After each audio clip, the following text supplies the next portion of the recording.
Hello दोस्तों, नमस्कार। मैं विजय शर्मा, स्वागत है आपका आपके अपने चैनल विजय शर्मा हिस्ट्री पर। दोस्तों, हमारी जो बायोग्राफी सीरीज चल रही थी, इसमें हमने सबसे पहले पढ़ा था बाल गंगाधर तिलक के जीवन परिचय को। दूसरी सीरीज़ मैंने महात्मा गांधी के बारे में शुरू की थी।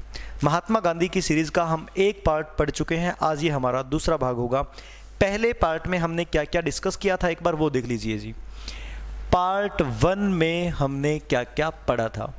पार्ट 1 में हमने पढ़ा 1869 में महात्मा गांधी का जन्म होता है। उसके बाद 1888 में वो मैट्रिक पास करके इंग्लैंड चले गए थे पढ़ाई करने। कैसी पढ़ाई? बैरिस्टर बनने के लिए। उसके बाद 1891 में गांधी जी वापस इंडिया आ चुके थे। राजकोट में और बॉम्बे में उन्होंने वकालत की। और उसके बाद 1893 में गांधी जी के पास ऑफर आता है। कहाँ से? साउथ अफ्रीका से।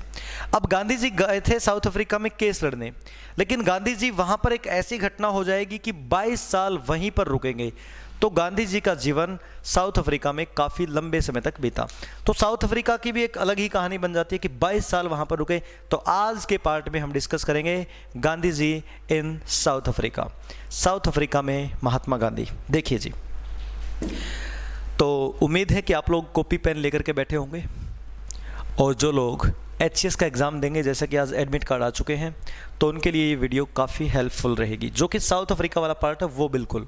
देखिए जी, पार्ट 2 में हम लोग क्या क्या पढ़ेंगे। पहले तो मैं हेडलाइन डाल देता हूँ ये कि पार्ट 2 में, ये आप लोग देख नहीं पा रहे, पार्ट 2 में हम क्या क्या पढ़ेंगे। देखिए जी, पार्ट 2 में हम पढ़ेंगे 1893 से लेके 1915 तक गांधी जी साउथ अफ्रीका में।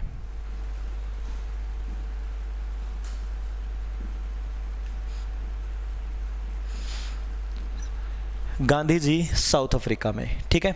देखिए साहब, सबसे पहले हम देखेंगे 1893 गांधी जी जिस केस के सिलसिले में गए थे, अब्दुल्ला केस। एक एक बात को हम हेडलाइन बना करके लिखेंगे पहले, फिर उनके बारे में मैं आपको बताऊंगा एक्सप्लेनेशन के साथ। 1893 में ही गांधी जी के साथ मैरिज बर्ग की एक घटना होगी, वो हम पढ़ेंगे। 1894 में गांधी जी नटाल इंडिया कांग्रेस की स्थापना करेंगे, नटाल के अंदर ही। 1895 वहाँ की एक एक घटना बता रहा हूँ मैं आप लोगों को। एक आंदोलन होगा, गिरमिटिया आंदोलन, और उसके अलावा ये सिर्फ गिरमिटिया लिख देते हैं, ठीक है, गिरमिटिया आंदोलन। उसके बाद 1896 में गांधी जी इंडिया में आएंगे। इसी बीच एक पत्रिका भी लिखेंगे अपने रास्ते में। गांधी जी एक पत्रिका लिखेंगे इस बीच, ठीक है। और उसके बाद ये अक्सर गलती हो जाती है इसमें, देखिए जी। उसके बाद गांधी जी 1899 में एक युद्ध होगा, बोअर का युद्ध, बोअर युद्ध, जिसको बोर का युद्ध भी बोलते हैं, बोअर्स भी बोलते हैं, ठीक है। उसके बाद गांधी जी 1901 में दोबारा भारत जाएंगे, भारत के लिए यात्रा करेंगे। उसके बाद इसी में हम पढ़ेंगे 1904 में गांधी जी फिनिक्स आश्रम की स्थापना करेंगे, फिनिक्स आश्रम। और 1907 में अपना सत्याग्रह करेंगे। और उसके बाद हम पढ़ेंगे 1910, 1909 और 1910 गांधी जी का एक पत्र, एक पत्रिका, ठीक है। तो हमें गांधी जी के जीवन को कुछ इस तरीके से पढ़ना है, क्या क्या वो लोग वो वहाँ पर करेंगे। सबसे पहले देखिए जी, पहला point, Gandhi ji south Africa में। दरअसल साउथ अफ्रीका से गांधी जी के पास ऑफर आता है। वहाँ पर एक सेठ अब्दुल्ला हुआ करते थे, सेठ अब्दुल्ला, उनकी एक कंपनी है और उनकी कंपनी के साथ करीब करीब 40,000 पाउंड का, पी लिखा है मैंने, पाउंड, फ्रॉड हो गया। 40,000 पाउंड का फ्रॉड हो गया।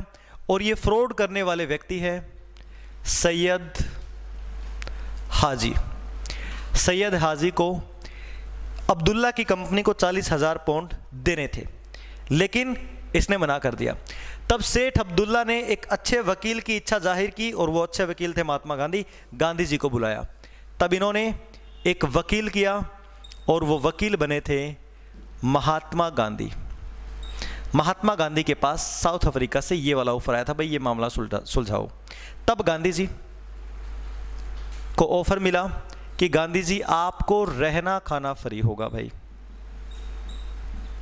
आपको 105 पाउंड जो है मासिक वेतन मिलेगा, और आपको ये केस लड़ना है। गांधी जी को 1 साल लग जाएंगे, लेकिन गांधी जी ये केस जीत गए। तो इस केस को सॉल्यूशन करने के लिए गांधी जी गए थे। सेठ अब्दुल्ला का केस था, इनकी पार्टी को 40,000 पाउंड दिलवाए। सॉल्यूशन ये निकला, गांधी जी ने कहा भाई देखो एक बार में नहीं दे सकते तो लेकिन किस्तों में आप ये सारा पैसा चुका दोगे। तो ये केस गांधी जी जीत गए थे। 1 साल तक चला था ये केस। इसी दौरान बहुत सारी घटनाएं हुई थी। तो गांधी जी का सेठ अब्दुल्ला केस ये घटना थी, इसके लिए गांधी जी साउथ अफ्रीका में गए थे। आप लोगों को ये वाला कंसेप्ट क्लियर हो चुका होगा, ठीक है। तो गांधी जी साउथ अफ्रीका में क्यों गए थे, जिसको क्लियर ना हो एक बार इसको स्क्रीनशॉट ले लीजिए आप लोग, और जिसको क्लियर ना हो तो वो बाद में रिकॉर्डिंग देख सकता है इस वीडियो की, ठीक है। उसके बाद देखिए जी अगली घटना क्या होती है। अब गांधी जी साउथ अफ्रीका में ही थे, केस के सिलसिले में गए थे। ये पहली घटना तो हम पढ़ चुके, पहला पॉइंट हम लोग इसका पढ़ चुके। दूसरा पॉइंट मैरिजबर्ग घटना। देखिए जी, देखो जो साउथ अफ्रीका है ना, साउथ अफ्रीका नीचे से साउथ इंडिया जैसे ही शेप है, और यहां है एक प्रांत जिसका नाम है नटाल। नटाल, ठीक है। नटाल में एक जगह है डरबन। तो जी डरबन से गांधी जी, डरबन एक बंदरगाह है, यहां से बाय ट्रेन प्रिटोरिया जा रहे थे। गांधी जी डरबन से प्रिटोरिया जा रहे थे। इस केस के सिलसिले में गांधी जी जब ये केस लड़ने आए थे यहां पर, ये घटना 1893 की है। तो डरबन से प्रिटोरिया जा रहे थे, प्रिटोरिया बीच में है और डरबन जो है समुद्री तट पर है। तब बीच में एक स्टेशन पड़ता है, स्टेशन का नाम है मैरिजबर्ग। मैरिजबर्ग स्टेशन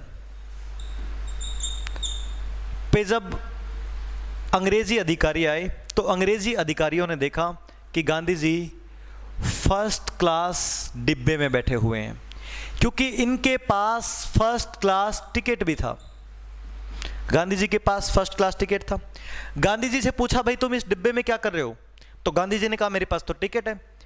अंग्रेजों ने कहा तुम्हारे पास टिकट तो है लेकिन तुम असवैध हो। ये रेसिज्म गांधी जी ने कभी फेस टू फेस देखा नहीं था, फील नहीं किया था। गांधी जी एक अच्छे परिवार से थे। गांधी जी को पता था कि अंग्रेज जो है ये चीज़ें करते हैं, लेकिन गांधी जी ने कभी व्यक्तिगत तौर पे ये चीज़ें प्रभावित नहीं की थी। तब गांधी जी इस बात पे अड़ गए कि मैं नहीं उतरूंगा। तब मैरिजबर्ग स्टेशन पे गांधी जी को ट्रेन से नीचे उतार दिया। गांधी जी को सामान समेत नीचे फेंक दिया और गांधी जी नाराज हो गए। वहीं कुछ समय तक बैठे और गांधी जी ने अब संकल्प लिया, क्योंकि व्यक्तिगत तौर पे गांधी जी की पहली बार बेइज्जती हुई है। तो गांधी जी देखो बहुत बार जब हम बेइज्जती करवाते हैं ना, ऐसा संकल्प लेते हैं कि वो हमारी ज़िंदगी बदल देता है। गांधी जी ने यहाँ पर एक संकल्प लिया कि अब हम ये रेसिज्म ख़त्म करके ही लौटेंगे। तो मैरिजबर्ग की वो घटना थी जब गांधी जी ने यहीं रहने का निर्णय बनाया, अब हम यहीं रुकेंगे जी। तो डरबन से प्रिटोरिया जा रहे थे, रास्ते में मैरिजबर्ग स्टेशन पर उतार दिया इनको, क्योंकि फर्स्ट क्लास डब्बे में बैठे थे, टिकट ले रखे थे, फिर भी उसके बावजूद भी इनको उतार दिया, अंग्रेजों ने इनको फेंक दिया, सॉरी। तो गांधी जी ने यहीं पे संकल्प लिया कि अब मैं यहां से जो रेसिज्म है ना, जो रंग भेद है, उसको खत्म करके ही लौटूंगा। तो गांधी जी के जीवन की पहली घटना थी, अब्दुल्ला केस लड़ने गए।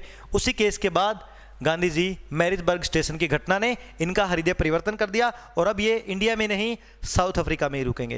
ये बात आप लोगों को समझ में आ गई होगी, इसका स्क्रीनशॉट ले लीजिए।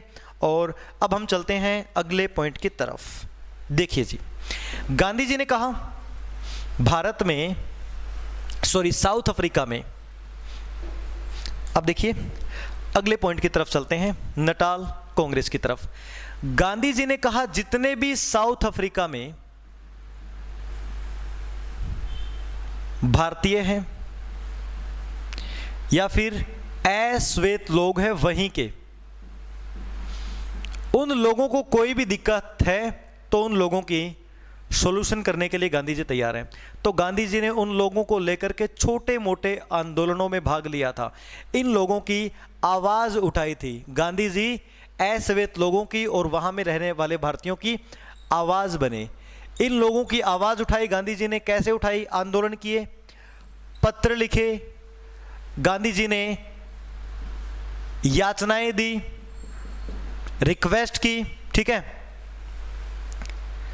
तो गांधी जी ने इस तरीके के छोटे छोटे आंदोलन किए, लेकिन गांधी जी को लगा कि इसके लिए हमें कोई स्थायी काम करना पड़ेगा कि जब जब भारतीयों को दिक्कत हो, अश्वेत लोगों को दिक्कत हो, तो उनके लिए एक काम करना पड़ा। 1894 में गांधी जी ने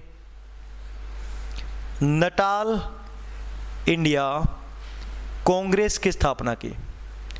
नटाल इंडिया कांग्रेस की स्थापना की, जो नटाल जो प्रांत है उसमें कांग्रेस पार्टी की स्थापना की। नटाल इंडिया कांग्रेस की स्थापना गांधी जी ने की थी। अब इन लोगों को अगर कोई भी दिक्कत है तो ये Congress, Natal India Congress, NIC, एक तो इंडियन नेशनल कांग्रेस है, ये है नटाल इंडिया कांग्रेस, ये भारतीयों की वहां पर रहने वाले अश्वेत लोगों की समस्याएं सुनेगी, ठीक है। तो नटाल इंडिया कांग्रेस की स्थापना की, मतलब गांधी जी ने यहां रुकने का मन बनाया और अब एक ऑफिस भी खोल लिया, ठीक है। अब यहीं से काम होगा। सेठ अब्दुल्ला ने इसके लिए पैसा दिया था, सेठ अब्दुल्ला के घर पे ये मीटिंग हुई थी, ठीक है, जिस अब्दुल्ला ने इनको बुलाया था। तो तीसरा प्रोग्राम हम पढ़ चुके हैं, नटाल इंडिया कांग्रेस। अब हम अगले कंसेप्ट पे चलते हैं, गिरमिटिया आंदोलन की तरफ। देखिए जी, ये सबसे गजब होगा, इसका स्क्रीनशॉट ले लीजिए आप लोग।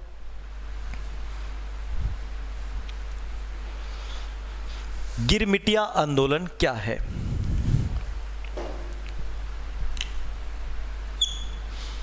समझिएगा बात को, ध्यान से समझिएगा।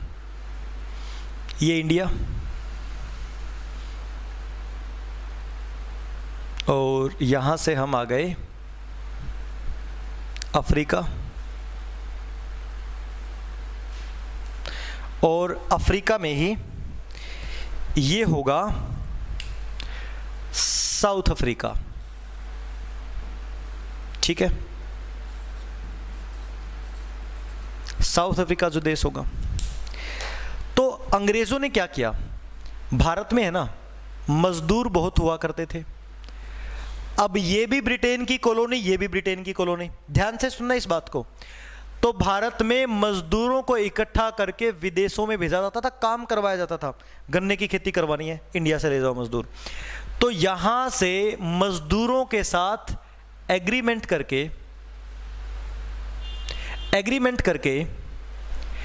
5 साल का या 10 साल का, ये कहा जाता था कि आप 5 साल तक एग्रीमेंट करके जाओ वहां पे, उसके बाद आप वहां के परमानेंट निवासी हो जाओगे, आप भारत में भी वापस आ सकते हो, अपने बीवी बच्चों को ले जा सकते हो आप जा करके। तो 5-5 साल का एग्रीमेंट करके इन लोगों को फिजी भेजा, श्रीलंका भेजा और साउथ अफ्रीका भेजा। तो भारत से मजदूरों को फिजी तरफ या फिर समुद्री जहाजों में बैठा बैठा के साउथ अफ्रीका के लिए रवाना किया। यहां जो लाए गए हैं वो मजदूर एग्रीमेंट के तहत लाए गए थे। बार बार इनके लिए शब्द इस्तेमाल होता था, एग्रीमेंट वाले मजदूर, एग्रीमेंट वाले मजदूर। तो भारत में शब्दों की आवर्ती को इतना बार जो है करते हैं कि शब्द का मतलब ही बिगाड़ देते हैं। तो एग्रीमेंट से बनाइए गिरमिटिया मजदूर, तो इनको गिरमिटिया मजदूर कहने लग गए जी। अब ये एग्रीमेंट वाले मजदूरों को यहां पर लाए, अब यहां ये मजदूर बसेंगे तो समृद्ध भी हो जाएंगे। जिनके 5 साल पूरे हो गए वो यहां पर बसना शुरू कर देते हैं, और बसे हुए मजदूर संख्या ज्यादा हो गई। तब यहां के प्रशासन तो अंग्रेजों का ही था, यहां के प्रशासन ने जो गिरमिटिया मजदूर है ना, गिरमिटिया मजदूरों पर क्योंकि संख्या बढ़ चुकी है। अब पहले एग्रीमेंट के तहत लाए थे, अब बस गए, संख्या बढ़ गई, गिरमिटिया मजदूरों पर टैक्स लगाना शुरू कर दिया।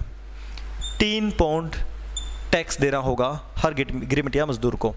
उन लोगों की शादी को अवैध घोषित कर दिया कि जिसने भी शादी ईसाई परंपरा के अनुसार नहीं कि उनकी शादी अवैध हो। अब गिरमिटिया मजदूर थे परेशान, हमें लाया था किस लिए और कर दिया क्या। तो गिरमिटिया मजदूर ये टैक्स को लेकर के आंदोलन कर रहे थे और इस आंदोलन में फाइनली 1895 में महात्मा गांधी की एंट्री हुई। यह आंदोलन की आवाज़ भारत तक पहुंची थी, भारत में भी इसके चर्चे थे और गिरमिटिया आंदोलन लंबे समय तक चला। गांधी जी यहाँ पर साथ रहे हमेशा। फाइनली 1909 में आकर के ये जो टैक्स वाला सिस्टम है ना, टैक्स गिरमिटिया का, ये बंद करवा दिया जाएगा और 1917 तक गिरमिटिया जो प्रथा थी ये बंद करवा दी जाएगी। ये गांधी जी के आंदोलन में ही ताकत थी। जो एग्रीमेंट वाले मजदूर वहां पर परेशान थे, उनकी परेशानी का सॉल्यूशन महात्मा गांधी ने किया था। हालांकि ये लंबे समय बाद हुआ, बाद में जो सत्याग्रह होगा ना, गांधी जी के साथ ये लोग जुड़ेंगे, ये लंबे समय तक चला। 1909 में जाकर के ये टैक्स वाला सिस्टम बंद किया था। ये था गिरमिटिया मजदूर आंदोलन। तो गांधी जी ने इसमें भी भाग लिया। देखो गांधी जी काफ़ी पॉपुलर हो गए। मैरिजबर्ग स्टेशन के बाद जो है घटना के बाद गांधी जी ने नटाल इंडिया कांग्रेस बनाई, आम लोगों की आवाज़ उठाई वहाँ पर और गिरमिटिया मजदूरों के आवाज़ बनकर के सामने आए। भले ही लंबे समय बाद, लेकिन 1909 में टैक्स वाला सिस्टम बंद और 1917 में गिरमिटिया प्रथा ही बंद हो गई। तो ये आप लोगों को समझ में आ गया होगा। इसका स्क्रीनशॉट ले लीजिए। जिन लोगों को समझ में नहीं आया वो रिकॉर्डिंग क्लास इसकी देख सकते हैं बार बार। देखिए जी, गिरमिटिया मजदूर आंदोलन हो गया और उसके बाद आगे चलते हैं। उसके बाद गांधी जी 1896 में साउथ अफ्रीका से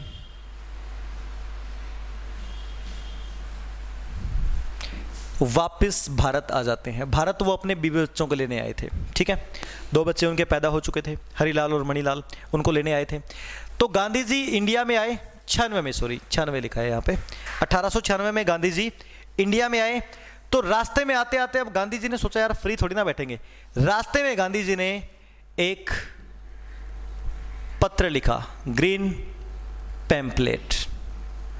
गांधी जी ने ग्रीन पैम्पलेट, एक अखबार लिखा, एक पत्र लिखा, जिसमें गांधी जी ने साउथ अफ्रीका के अपने अनुभव शेयर किए थे, अपना एक्सपीरियंस शेयर किया था कि साउथ अफ्रीका में मेरे साथ क्या क्या हुआ। वो पर्चा जो जिसमें लिखा था वो पर्चा जो है ग्रीन था, इसलिए ग्रीन पैम्पलेट की रचना 1896 महात्मा गांधी ने की। आए, अपने बीवी बच्चों को लेकर के वापस चले गए। तो ये बीच में एक घटना होती है कि जब गांधी जी भारत में आते हैं और ये पत्रिका वाला सिस्टम था, ये था ग्रीन पैम्पलेट। बात समझ में आ गई आप लोगों को, ठीक है। इसका भी स्क्रीनशॉट ले लीजिए। उसके बाद हम चलते हैं आगे देखिए जी, गांधी जी साउथ अफ्रीका से इंडिया आए और इंडिया से वापस साउथ अफ्रीका चले गए। अब गांधी जी गए तो वहां पर एक और युद्ध हुआ, बोर का युद्ध। इस बात को ध्यान से समझना। गांधी जी वहां पर किस किस मामले में एक्टिव रहे, ये सबसे इंपॉर्टेंट होगा जी। देखिए आप लोग, ये मैंने बनाया साउथ अफ्रीका। देखो जो लोग बड़े एग्जाम की तैयारी कर रहे हैं ना, उनके लिए बड़ी काम की चीज होगी ये है केप टाउन, नटाल, और यहाँ पर है ट्रांसवाल, मैं इनके नाम लिख दूंगा, और ये है ऑरेंज फ्री स्टेट। ये 4 मेन प्रांत हो गए जी, ठीक है। एक प्रांत का नाम है ट्रांसवाल, ये हो गया नटाल, ये हो गया ऑरेंज फ्री स्टेट, और ये हो गया केप। तो ध्यान से सुनना आप लोग मेरी बात। साउथ अफ्रीका में भी डच थे और अंग्रेज थे। तो भाई डचों का जो प्रभाव था वो ट्रांसवाल में था और ऑरेंज फ्री स्टेट में था। ऑरेंज फ्री स्टेट ट्रांसवाल के नीचे, ठीक है। अंग्रेजों का जो प्रभाव था वो नटाल में था और केप में था, केप टाउन में। गांधी जी कहाँ रह रहे थे? नटाल में। तो तो गांधी जी अंग्रेजों के एरिया में रह रहे थे जहां पे अंग्रेजों का राज है, ठीक है। अब अंग्रेजों को तो अंग्रेज ही बोलेंगे जी हम लोग, अंग्रेजों को तो अंग्रेज ही कहा जाएगा। जो डच थे ना, डचों के लिए एक शब्द इस्तेमाल किया जाता था, बोअर्स। डचों को बोअर्स कहा जाता था, कि दिखाई दे रहा है ये बोअर्स, डचों को बोअर्स कहा जाता था। तब समस्या ये हुई कि जो डचों का एरिया है ना ट्रांसवाल, यहाँ पर सोने की खादान मिलनी शुरू हो गई जी, सोने की खान मिलनी शुरू हो गई। जब सोने की खान यहाँ पर मिली तो सोने की खान अंग्रेज़ों को पता लगा। अंग्रेज़ों ने सोचा ये डचों के एरिया में क्यों, हमें तो इस पर कब्जा करना चाहिए। तब 1899 में युद्ध शुरू हो गया, जिसको बोअर्स या फिर बोर का युद्ध बोलते हैं। ये युद्ध डच और अंग्रेज़ों के बीच शुरू हुआ। अंग्रेज़ों ने लालच दिखाया यहाँ पर, अंग्रेज़ों ने लालच दिखाया यहाँ पर कि भाई सोना हमें मिल जाए, तो ट्रांसवाल पे कब्जा किया, अटैक किया, डचों का और अंग्रेज़ों का युद्ध हुआ। अब इस युद्ध में गांधी जी का क्या रोल है? गांधी जी की विचारधारा ये थी, गांधी जी ने सोचा इंडिया में भी हम अंग्रेज़ों की प्रजा है, ध्यान से सुनना इस बात को, और यहाँ भी मैं अंग्रेज़ों वाले एरिया में रह रहा हूँ, तो हम अंग्रेज़ों की प्रजा है, हमें अंग्रेज़ों का साथ देना चाहिए। तब गांधी जी ने इस युद्ध में जो घायल हुए हैं ना अंग्रेज़ों की तरफ से, घायल लोगों के लिए एम्बुलेंस सर्विस की जो है सुविधा की थी, एम्बुलेंस सर्विस प्रोवाइड करवाई थी गांधी जी ने यहाँ पर। और बाद में गांधी जी को अंग्रेज़ों ने बोर अवार्ड से भी नवाजा था। घायलों को एम्बुलेंस सर्विस दी अंग्रेज़ों को गांधी जी ने, तो ये बहुत बार पेपर में भी आया है कि एम्बुलेंस सर्विस गांधी जी ने बोर युद्ध में दी थी, ठीक है। तो ये बोर युद्ध का सिलसिला ये था। ट्रांसवाल और ऑरेंज फ्री ये डचों के अधीन थे और ये अंग्रेज़ों के अधीन। इनके एरिया में सोने की खान मिल गई, अंग्रेज़ों ने अटैक कर दिया, युद्ध हुआ। इस युद्ध में महात्मा गांधी ने जाकर के घायलों के उपचार के लिए एम्बुलेंस सर्विस की जो है सुविधा की थी अंग्रेज़ों के लिए। तो गांधी जी अंग्रेज़ों के खिलाफ थे, सॉरी अंग्रेज़ों के नीतियों के खिलाफ थे।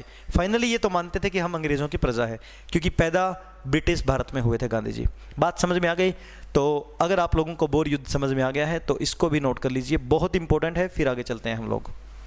बताइए जी किसी को कोई दिक्कत है तो इसका स्क्रीनशॉट ले लीजिए और फिर आगे चलिए जी। देखिए, तो एम्बुलेंस सर्विस प्रोवाइड करवाई थी गांधी जी को, बोर अवार्ड भी मिले थे बाद में वहाँ पर, तो काफ़ी पॉपुलर हो चुके थे गांधी जी।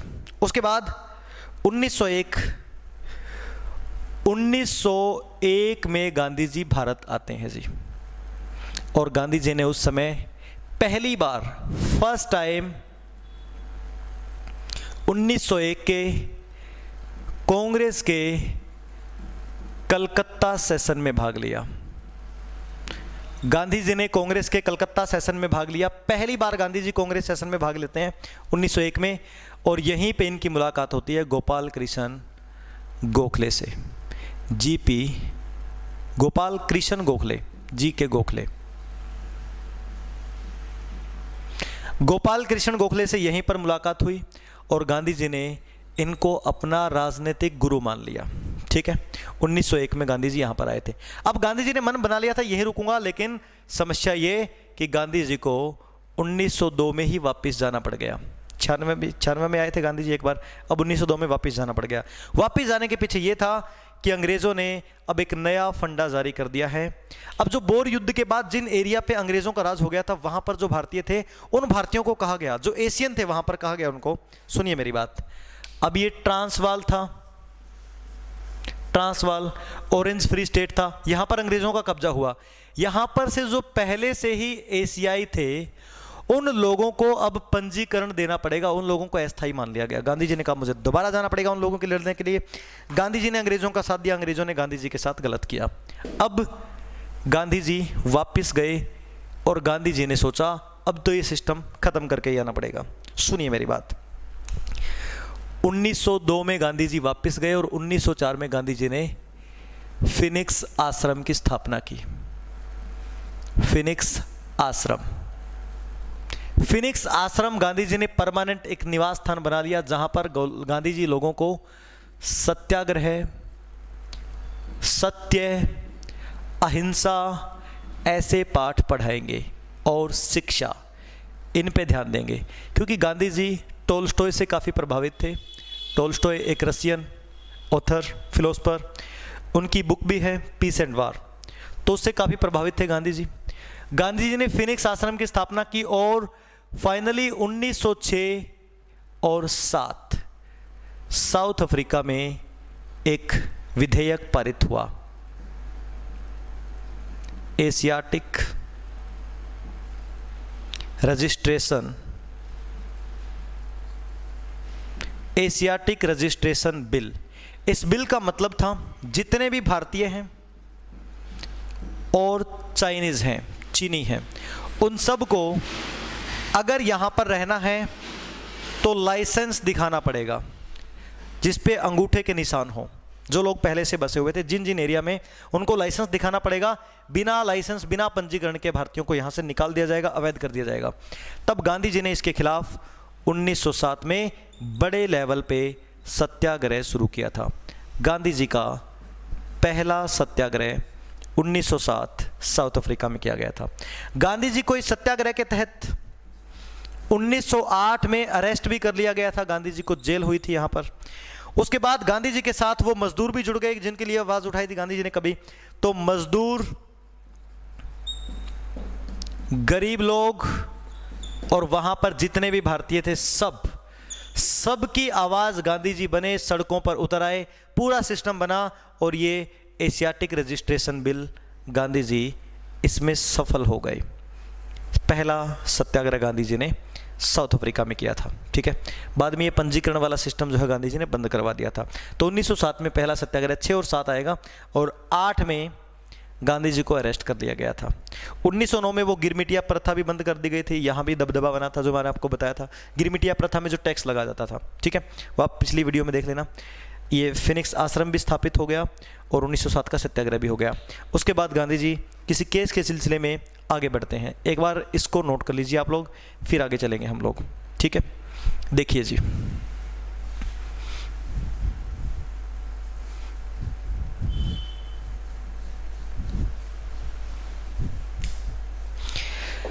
उसके बाद गांधी जी 1909 में किसी काम से इंग्लैंड चले गए और जब इंग्लैंड से वापस साउथ अफ्रीका आ रहे थे तो रास्ते में गांधी जी ने हिंद स्वराज पत्रिका लिखी। हिंद स्वराज की रचना की 1909 में, जब ये इंग्लैंड से साउथ अफ्रीका आ रहे थे। साउथ अफ्रीका में आने के बाद गांधी जी ने 1910 में टोल्स्टॉय फार्म की स्थापना की, टोल्स्टॉय आश्रम बनाया 1910 में, और गांधी जी फिर यहीं पर परमानेंट रहे। फाइनली जब 1914 से लेकर 1918 के बीच फर्स्ट वर्ल्ड वॉर शुरू हुआ, फर्स्ट वर्ल्ड वॉर शुरू हुआ, तो फर्स्ट वर्ल्ड वॉर में ब्रिटेन को सहायता चाहिए थी, अंग्रेजों को सहायता चाहिए थी भारत से, और भारत में ऐसा माहौल बना हुआ था, वहाँ पे गरम दल के नेताओं ने होम रूल लीग की घोषणा कर दी थी कि भाई हम होम रूल लीग शुरू करेंगे, वहाँ वर्ल्ड वॉर में अंग्रेज कमज़ोर पड़ जाएंगे, यहाँ से हम निकालेंगे। ऐसे समय में नरम दल के नेताओं में से गोपाल कृष्ण गोखले गांधी जी को इन्वाइट करते हैं, भाई साउथ अफ्रीका छोड़ो, अब आपको इंडिया में आना पड़ेगा। फाइनली 1915 में गांधी जी 9 जनवरी 1915 भारत पहुंचते हैं जी। जैसे ही गांधी जी भारत पहुंचे, गांधी जी ने सोचा कि मैं एकदम से किसी पार्टी या किसी संगठन से नहीं जुड़ने वाला, मैं पहले भारत में जगह जगह जाकर के सर्वे करूंगा। तो वर्ल्ड वॉर के दौरान गांधी जी को इंडिया में बुलाया गया था। ये मैंने आप लोगों को गांधी जी की साउथ अफ्रीका की यात्रा बताई। ध्यान से सुनो। अब्दुल्ला का केस लड़ने गए थे, 40,000 का फ्रॉड हो गया था, मैरिजबर्ग स्टेशन पर उतारा गया, नटाल कांग्रेस पार्टी की स्थापना की। उसके बाद गिरमिटिया मजदूरों की आवाज़ उठाई, 1896 में भारत में आए, ग्रीन पैम्पलेट लिखा, बोर युद्ध हुआ। अच्छा, जो फिनिक्स आश्रम था ना, सॉरी हाँ, फिनिक्स आश्रम में गांधी जी ने एक और पत्रिका लिखी थी, इंडियन ओपिनियन। गांधी जी ने फिनिक्स आश्रम में ही इंडियन ओपिनियन की भी रचना की थी। ठीक है, उसके बाद बोर युद्ध हुआ, फिर भारत में आए, पहली बार कांग्रेस में भाग लिया था, फिनिक्स आश्रम बना, 1907 में सत्याग्रह एशियाटिक रजिस्ट्रेशन बिल के खिलाफ, उसके बाद 1909 में हिंद स्वराज की रचना की जब इंग्लैंड से वापस आ रहे थे, इंग्लैंड चले गए थे एक बार साउथ अफ्रीका से, ठीक है, और उसके बाद 1915 में इंडिया में गांधी जी को बुला लिया गया। मेरी बात समझ में आ गई? अब देखो, मैंने आप लोगों को महात्मा गांधी का ये जीवन परिचय यहाँ तक करवाया, एक बार इसे नोट कर लीजिए, सॉरी स्क्रीनशॉट ले लीजिए। अब देखिए जी आगे, हम गांधी जी को 3 चरणों में पढ़ते हैं। देखिए, सुनिए मेरी बात। महात्मा गांधी, गांधी जी के जीवन पर हमने जो पार्ट 1 बनाया वो था उनका प्रारंभिक जीवन, शिक्षा और परिवार, ये बता दिया था मैंने आप लोगों को। पार्ट 2 में हमने देखा 1893 से लेके 1915 गांधी जी के साउथ अफ्रीका के माहौल को, और गांधी जी के जीवन के पार्ट 3 में देखेंगे 1915 से लेके 1947 तक भारत के स्वतंत्रता संग्राम में गांधी जी का क्या योगदान था। पार्ट 1 और 2 डिस्कस कर चुके हैं। आई होप कि आप लोगों को इनमें कोई दिक्कत नहीं होगी। पार्ट 3 में देखेंगे गांधी जी भारत में आए तो हैं, अब स्वतंत्रता संग्राम में गांधी जी का क्या योगदान रहेगा। अगर ये वीडियो आप लोगों को अच्छी लगे, समझ में आए, तो आप लोग इसको लाइक ज़रूर करेंगे। और ध्यान रहे, किसी भी टाइप का एग्ज़ाम हो, आपके लिए ये वीडियो बहुत काम की साबित होगी, ठीक है। तो इस वीडियो से रिलेटेड कोई भी डाउट हो, आप लोग कमेंट बॉक्स में ज़रूर आएंगे, कमेंट ज़रूर करेंगे। किसी को कोई अच्छी लगी हो बात, कोई बुरी लगी हो, वो सारे के सारे आप लोग कमेंट ज़रूर करेंगे, ठीक है। तो thank you very much, bye bye.